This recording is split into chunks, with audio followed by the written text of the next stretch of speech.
was looking at a few YouTubers, and there was a topic that came up. Actually, there were two topics that came about. Give you the last topic at the end about HIV. And I don't know about you, but all of my life, I have been told that, hey, gay people are the cause of HIV. If you catch HIV, it was because maybe you were sleeping with the same sex. If you are gay, that you will be, dying of HIV. Just a whole bunch of things. I'm sure you guys have heard it. I don't know. Have you heard it? This is what I've always been taught when I was young. It was like the curse of HIV and being gay or whatever. Of course, we live in a different time now, so things are a little different as far as understanding. But the theory of HIV and being gay kind of still lingers in the background. I don't know. Am I the only one? I ran across Keita Rose, and she was talking about this issue. Came up in one of her videos, and what I thought about was this theory about HIV and gay people. As you know, I did a video on TikTok about the emergence of syphilis in the city of Houston. So Houston is on alert right now because there is a 128% rise in syphilis amongst women in urban areas. And it's so bad that the clinics are waiving fees in order to encourage treatments. And I wanted to know, how is this affecting women so bad, but not the men? So I reached out to my brother, who's a doctor, Dr. Turks, and he explained it very simply. He said that if one man is infected, but he has the ability to sleep with a multitude of women, then they all get it. Now, having any percentage of men out here spreading venereal diseases is bad enough. But for there to be 128% rise in syphilis amongst women in urban areas. So this was very alarming to me. And it just said that, especially in urban areas, the women were getting syphilis at an exorbitant, alarming rate. And keep in mind that I'm going to deal with this from an outside perspective. So I looked up the stats for the differences between the communities, the gay and the straight. And what I discovered was that of all new cases, over 20% of all new HIV diagnoses are from heterosexual contact. Guys, that is 1 out of 5 people. So out of 5 people, one of those people will or should or might have HIV. So the numbers don't lie. My question would be, if gay people like sleeping with gay people and really don't have a desire to sleep with straight people, and straight people are sleeping with straight people and don't have a desire to sleep with gay people, if we're thinking under this theory that, HIV is a gay disease, then this theory would have us thinking that all of the straight people are sleeping with gay people. I don't know. Do you see what I'm saying? It doesn't make sense.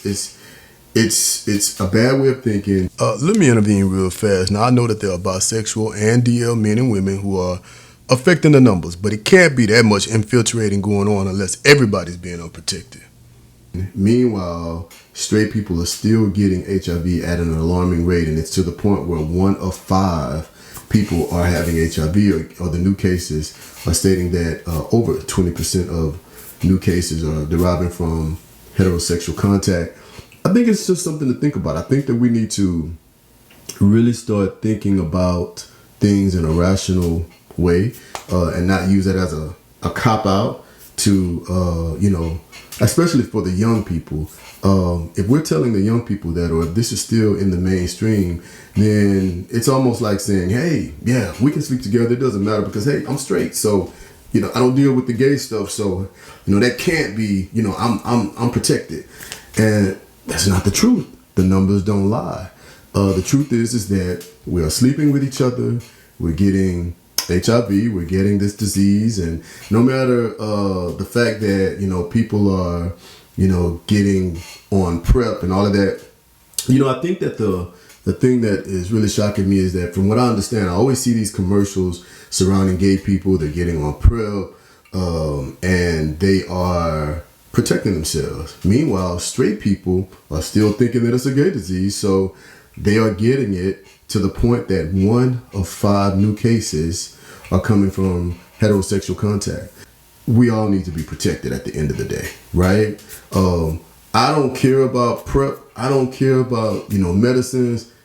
I think that we should just protect ourselves. And to say that we are using anything to just have sex and think that people are in the clear, we need to come on with it. And I just wanted to come on here and just kind of address that. I thought that was a really strange way of thinking. If you are a straight person and you're thinking that because you're not gay, you're good to go, think again. Or if you are a straight person who thinks that it's a gay disease, think again. Kudos for, the gay community for, getting protected. Kudos for the society for pushing it in a way that gay people are protected. But we still have an issue. We don't know what's going to happen long term. So if you're on PrEP, then, does that give you the right to start sleeping with people unprotected? I hear that's a thing. That's a thing. You sleep with people unprotected because you're on PrEP. What about, I just don't know. I don't have all of the facts surrounding, the science behind PrEP and, I trust in science, but not enough to be sleeping unprotected, right? I think that PrEP is solely so that if you run across people who are not responsible or who may not know their status, then it's good to have PrEP to protect yourself, not to use it as an excuse to start sleeping with anybody and everybody unprotected. Yes, it feels good. It's a natural way of having, intercourse or sex. Sure. But we have a whole nother animal out here now that we need to be concerned about, that we need to really consider. And there is no amount of copping out by saying that, oh, I'm protected because one, I have PrEP, or oh, I'm not gay, so let's do this.